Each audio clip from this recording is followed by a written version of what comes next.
আলোচনা শুরু করব এই 10 দিনের গুরুত্ব এবং 10 দিনের ইবাদত বন্দেগী থেকে। আর এই ক্ষেত্রে আমি দুই জায়গায় থেকে আয়াত পাঠ করে সূরা দুখান থেকেও পাঠ করেছি আর সূরা কদরটিকে আপনাদের সামনে পেশ করেছি। এই 10টি দিনের একটি বৈশিষ্ট্য হচ্ছে যে প্রিয় নবী মুহাম্মদ রাসূলুল্লাহ সাল্লাল্লাহু আলাইহি সাল্লাম এতে কঠোর পরিশ্রম করে মেহনত করে ইবাদত বন্দেগী করেছেন। মা আয়েশা রাদিয়াল্লাহু তাআলা আনহা থেকে সহিহ মুসলিমে বর্ণিত রয়েছে যে তিনি বলছেন আন্নান নবী সাল্লাল্লাহু আলাইহি সাল্লাম কানা ইয়াজতাহিদু ফিল আশরিল আওয়াখিরি মা লা ইয়াজতাহিদু ফি গায়রিহি।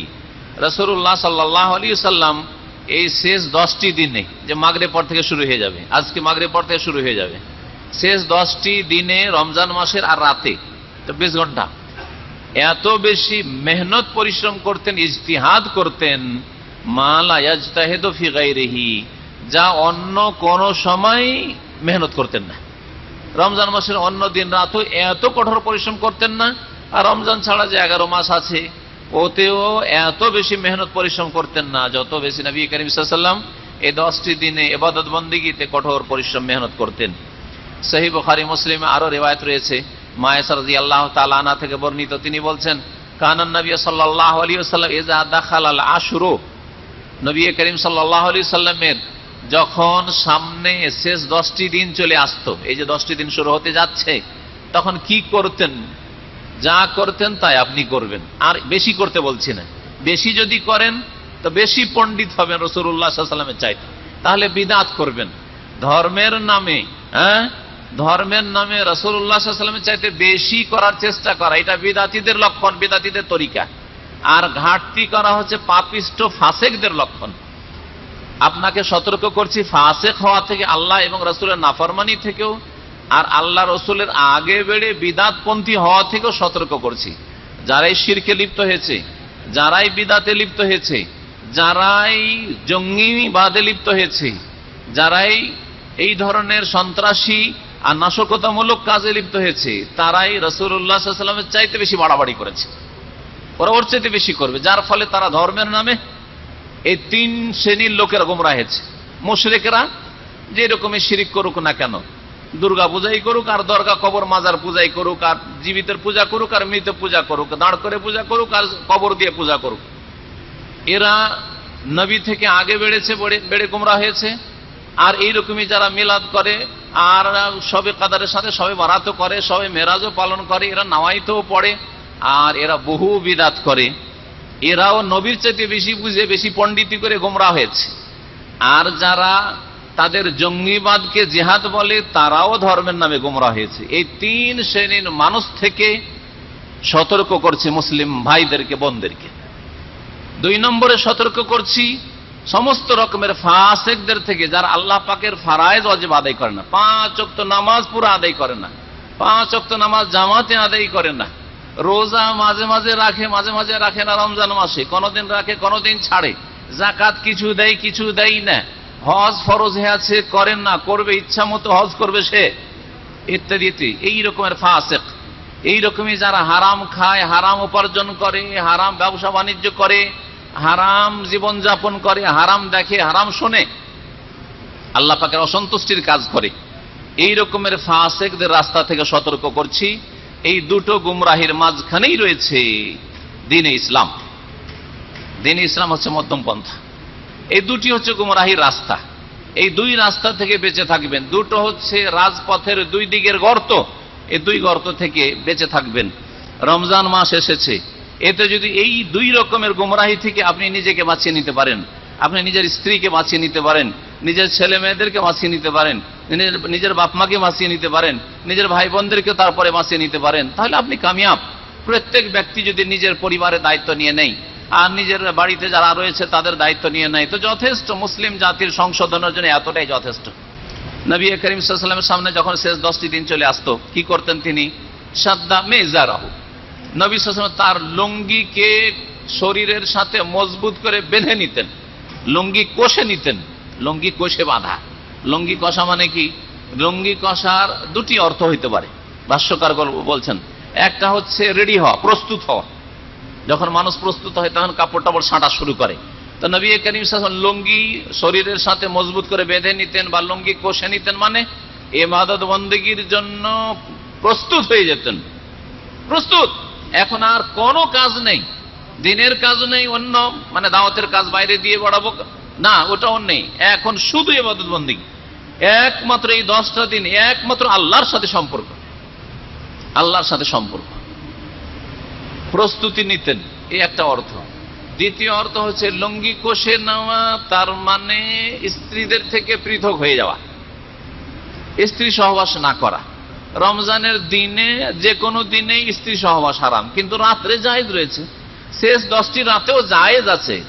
জায়েজ কাজও রাসূলুল্লাহ সাল্লাল্লাহু আলাইহি ওয়াসাল্লাম শেষ 10টি রাতে করেন নাই। এই যে মাগরিব হয়ে যাবে, মাগরিব হওয়ার পরে 21 রাত শুরু হয়ে যাবে, 21 রাত থেকে শুরু করে শাওয়াল মাসের চাঁদ ওঠা পর্যন্ত রাসূলুল্লাহ সাল্লাল্লাহু আলাইহি ওয়াসাল্লাম শাদ্দামি জারাহু, লুঙ্গি মজবুত করে কষেছেন, তার মানে স্ত্রীদের সংস্পর্শে যাননি।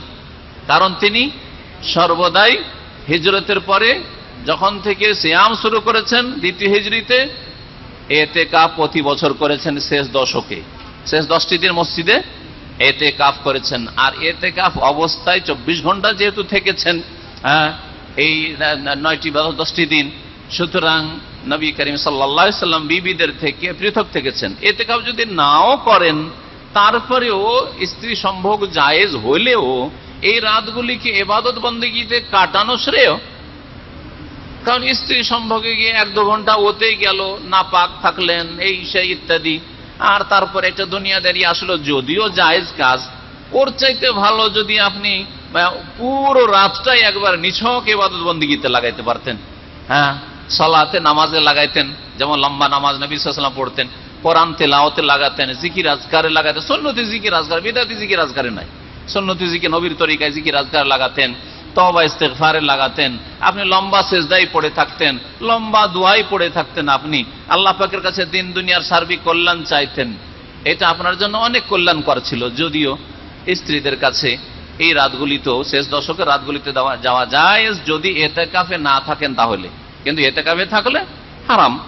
নবী করিম সাল্লাল্লাহু আলাইহি ওয়াসাল্লাম প্রস্তুতি নিতেন, বললাম সাদ্দা মিজার ওয়া আহিয়া লাইলাহু, আর সারা রাত জাগতেন। অন্য রিওয়ায়াতে রয়েছে যে প্রথম রমজান থেকে শুরু করে 20 রমজান পর্যন্ত নবী সাল্লাল্লাহু আলাইহি ওয়াসাল্লাম রাত্রে অধিকাংশ সময় ইবাদত করতেন, অল্প কিছুক্ষণ ঘুমাতেন, 1 ঘন্টা 2 ঘন্টা ঘুমাতেন। এটা হচ্ছে নবী সাল্লাল্লাহু আলাইহি ওয়াসাল্লামের সুন্নাত 20 তারিখ পর্যন্ত। কিন্তু যেমনই 20 তারিখ হয়ে যেত, 20 রমজান শেষ, এই শেষ দশকে নবী সাল্লাল্লাহু আলাইহি ওয়াসাল্লাম লা ইয়াখলিতু বিনওম, ঘুমের সংমিশ্রণ ঘটাতেন না ইবাদত বন্দেগীর সাথে, শুধু ইবাদত বন্দেগী করতেন, সারা রাত ঘুমাতেন না। সারা রাত রাসূলুল্লাহ সাল্লাল্লাহু আলাইহি ওয়াসাল্লাম ঘুমাতেন না। এই রাতের ঘুমের বদলে আপনি দিনে কিছুক্ষণ ঘুমিয়ে নিতে পারেন, দিনে কিছুক্ষণ ঘুমিয়ে নেওয়া যথেষ্ট, 5 ঘন্টা ঘুমিয়ে নেওয়া যথেষ্ট, খুব বেশি 5 ঘন্টা ঘুমিয়ে নেওয়া যথেষ্ট। কিন্তু যদি মনে করেন যে আমি লাইলাতুল কাদার করলাম বা শেষ 10টি রাত জাগলাম, সেজন্য সারাদিন ডিউটি তো নাই, সারাদিন শুয়ে থাকবো, এটা একটা মুসলিমের কাজ না, ভালো মানুষের কাজ না। সারাদিন শুধু শুয়ে থাকা, সকাল থেকে একবার জোহর ঠেকিয়ে দিলেন, জোহর ঠেকালেন এই জন্য যে জোহর নামাজটা পড়বেন হয়তো ভালো মানুষ সেই জন্য, আর জোহর পরে নামাজ পড়ে এসে আবার বিছানায় লম্বা হলেন, আবার দিলেন নাক ডাক দিলেন একেবারে লম্বা টানে, আবার আসর হলে আসর নামাজটা পড়লেন, আবার পেটে তো খিদা লেগে আছে, টাইম পাস করতে হবে, আর টাইম পাস করার জন্য সবচেয়ে ভালো কাজ হচ্ছে ঘুমানো। কারণ ঘুমাইলে আর পেটের জ্বালা ধরবে না বেশি, তাই না?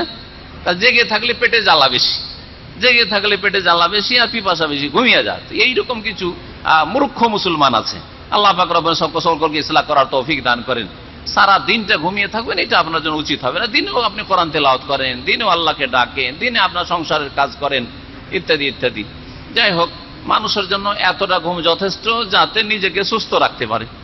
ঘুম হচ্ছে খাওয়া দাওয়ার মতো, খাওয়া দাওয়া এতটা খাবেন যাতে আপনি সুস্থ রাখতে পারেন নিজের শরীরকে। যদি আপনি বেশি করে খেয়ে নেন তা আপনার তো বদহজমি হয়ে যাবে, আপনি তো আপনার শরীরে ক্ষতি করে ফেলবেন। তো ওই রকমই ঘুমের বিষয়টি।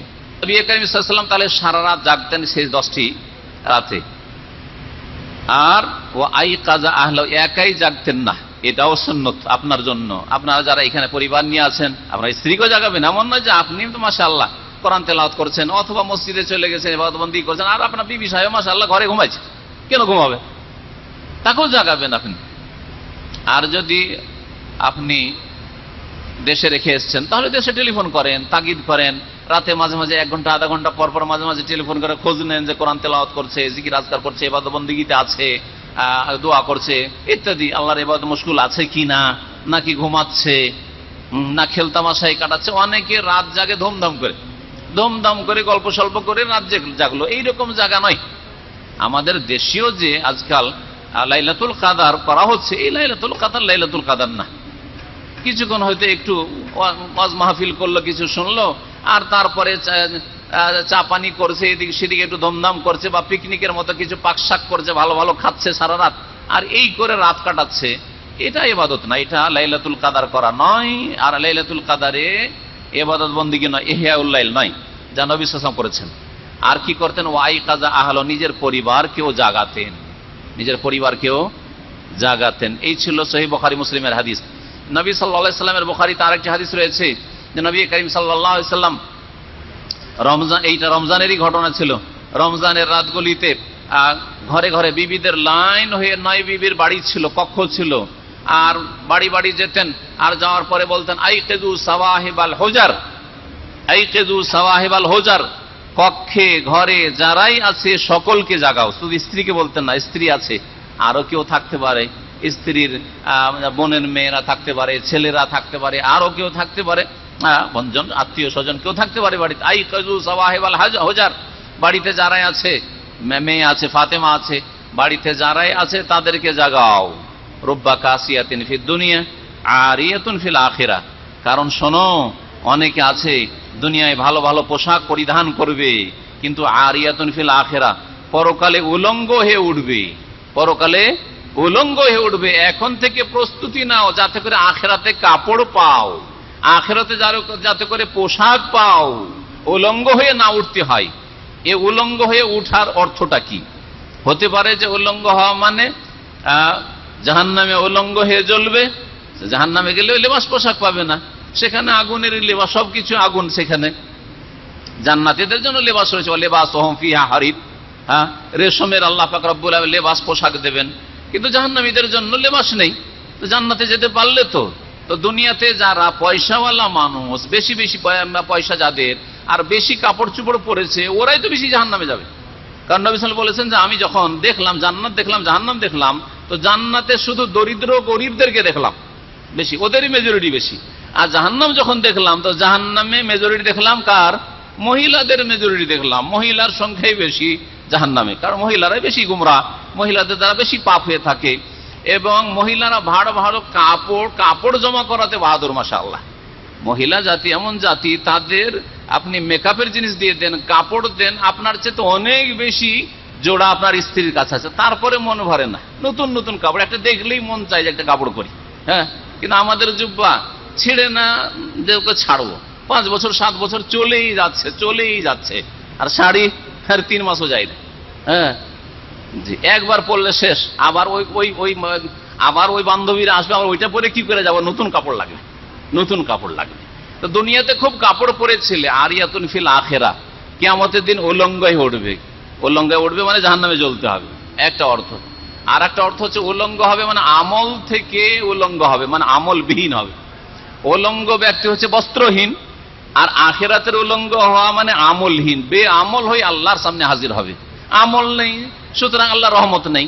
আমল যখন ফরজ ওয়াজিব আদায় করনি, হারাম কাবিরা থেকে বাঁচনি, তো জান্নাতে যাওয়ার ব্যবস্থা নেই, আল্লাহর রহমত পাওয়ার ব্যবস্থা নেই। আল্লাহর রহমতের যখন ওসিলা নেই তোমার কাছে, তাহলে জাহান্নামে যেতে হবে। রুব্বা কাসিয়াতিন ফিদ দুনিয়া আরিয়াতুন ফিল আখিরা, অনেকে দুনিয়াতে ভালো ভালো পোশাক পরবে, কিন্তু আখিরাতে উলঙ্গ হয়ে উঠবে, হয় উলঙ্গ বস্ত্রহীন হয়ে উঠবে, জাহান্নামে যাবে, আর না হলে উলঙ্গ হয়ে উঠবে মানে আমলবিহীন কিয়ামতের দিন উঠবে, যার কারণে জাহান্নামে যেতে হবে, জান্নাত পাবে না। নবী করিম সাল্লাল্লাহু আলাইহি ওয়াসাল্লাম সম্পর্কে আরো মুসনাদ আহমদে রয়েছে, কানান নবী ইয়াখলিতুল 20 বিসালাতিন ওয়া নাওমিন, যে কথাটা একটু আগে ইঙ্গিত করলাম, এটি মুসনাদ আহমদের হাদিস। সাল্লাল্লাহু 20 রমজান পর্যন্ত নামাজও পড়তেন, একটু ঘুমাইতেন। ফাইজা কানাল আশরু, আর যখন শেষ 10 দিন শুরু হয়ে যেত, শাম্মারা ওয়া শাদ্দাল মিজার, তখন বড়ই মেহনত পরিশ্রম করতেন এবং বড় ভালো প্রস্তুতি নিতেন। সুতরাং আজকে থেকে প্রস্তুতি নেন যে আর রাত্রে ঘুমাবো না, মানে গল্প গুজব করে টাইম পাস করব, তাও না, বরং আমরা মসজিদে টাইম কাটাবার চেষ্টা করব, অথবা কোরআনে কারীমের সাথে টাইম কাটাবার চেষ্টা করব, অথবা সেজদার অবস্থায় টাইম পাস করার চেষ্টা করব, দুয়ার অবস্থায় টাইম পাস করার চেষ্টা করব, আল্লাহর জিকির আজকার ইবাদত বন্দেগীতে তওবা ইস্তেগফার নিজের সংশোধনের জন্য অনুতপ্ত লজ্জিত হব নিজের অতীতের ওপর। আল্লাহ পাক যেন আমাদেরকে এইরকম নেক আমলের বেশি বেশি তৌফিক দান করেন। নবী করিম সাল্লাল্লাহু আলাইহি ওয়াসাল্লাম নিজ পরিবারকে জাগিয়েছেন, সুতরাং এই বিষয়টি আবার তাকিদ করছি, আপনিও আপনার পরিবারকে জাগাবেন। আপনার পরিবার মানে শুধু আপনার স্ত্রী নয়, আপনার বাপ মারও দেখাশোনা করছেন, তাদের খোঁজ খবর নেবেন। আপনার বোনেরা আছে, তাদের খোঁজ খবর নেবেন যে ওরা যাচ্ছে কিনা, আর ওরা ইবাদতবন্দি করছে কিনা, সুন্নতি তরিকে ইবাদতবন্দি হচ্ছে কিনা। কারণ অনেক বিদআতি ইবাদতবন্দি করছে, ওজিফার কিতাব নিয়ে এনেছে, আর ওজিফার কিতাব নিয়ে কদরের রাতে ওই বিদআতি ওজিফা পড়ছে, দুরুদে তাজ, দুআয়ে গানজুল আরশ, হ্যাঁ, দুরুদে মাহি, আর দুরুদে লাখি, আর দুরুদে তোনাজ্জিনে, আর কত কিসের বিদআত পড়ছে। তো ওইসব পড়ে লাভটা কি হবে? আরে একটি দোয়া যেগুলি বললাম, আর এইরকম ওজিফার কিতাবে যতগুলি আছে, ওই 5টা সূরা থাকে, সূরা মুজাম্মিল, সূরায়ে আর কি সূরা মারিয়াম, আর অমুক আর তমুক, 5টা সূরা শুধু কোরআনে কারিমে থাকে, আর বাকি সবগুলি হচ্ছে ভুয়া, সবগুলি হচ্ছে একবারে জালিয়াতি, সব জাল কথা। রাসূলুল্লাহর দোয়া নেই যে এত জাল কথা মানুষকে শিখাইতে হবে, আর জাল ওজিফা শিখাইতে হবে। আর তারপরে অনেকগুলি ওজিফা আছে আর দুরুদ আছে, তাতে শিরকি কথা আছে, তাতে অতিরঞ্জন বাড়াবাড়ি আছে, যাতে বিদআত আছে। সুতরাং ওই সব চটি বই যেগুলি ওজিফার বই বলে পরিচিত আমাদের সমাজে, সেগুলি যেন আপনার পরিবারের না পড়ে। সহিহ দুয়ার কিতাব, কোরআন সুন্নাহ ভিত্তিক যেগুলিতে রেফারেন্স, হাওয়ালা, বরাত দেওয়া আছে, ওগুলো যদি পান তো ভালো কথা। আর না হলে সরাসরি হাদিসের কিতাবগুলি রয়েছে, যেমন রিয়াজুস সালেহিন রয়েছে, এইসব কিতাব থেকে নেবেন, যাতে করে জাল বা মিথ্যা বা বানানো মানুষের এইসব দুরুদ আর দোয়া আর জিকির এসব না পড়া হয়। এই